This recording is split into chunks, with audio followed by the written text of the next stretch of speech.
রাস্তা মেরামতির কাজে গাফিলতি হয়েছে এই অভিযোগ পুরসভার বিরুদ্ধে তুলছেন আর ক্ষুব্ধ চন্দ্রকোনার মাধবপুরের মানুষজন। ভাঙা রাস্তার উপরে পিচের প্রলেপ দিয়ে দায়সারা কাজ হয়েছে বলে তাদের অভিযোগ। উঠে যাচ্ছে প্রলেপ, কাউন্সিলরকে অভিযোগ জানিয়েছেন কিন্তু কোনো লাভ হয়নি বলেও তাদের অভিযোগ। রাস্তার কাজের গাফিলতি, ভিতরের যে রাস্তার সমস্যাটা আগে মিটাক, তারপরে উপরে পিচটা দো। আগে ভিতরের যে ঢালাইটা ছিল সেটা মানে এতটাই ফাটা যে তার উপরে পিচ দিয়ে বুঝিয়ে দিচ্ছে। তা আমরা এখনও কন্ট্রাক্টর আসেওনি কিছু না, সকালবেলা এটা বলেছিল যে আমরা আছি করে দেবো, তাও করেনি। আমরা ওই জন্য ভেঙে দিয়েছি, অটোমেটিক ভেঙে দিই, পা দিলেই ভেঙে যাচ্ছে। এটা তো ফাটা যাবে না, পুচের নিচের দিকে আমি রিপেয়ারের ব্যবস্থা আছে।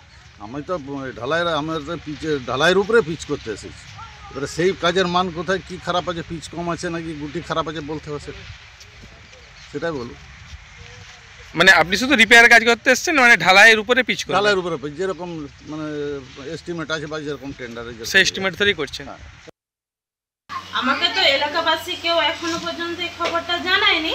তবে পৌরসভা খুললে আমি চেয়ারম্যানের কাছে যাব, ইঞ্জিনিয়ার দপ্তরকে বলবো যাতে ওই কাজটা ভালোভাবে সম্পূর্ণ হয়। আমি সেখানে পরিস্থিতিটা যাব, দেখব।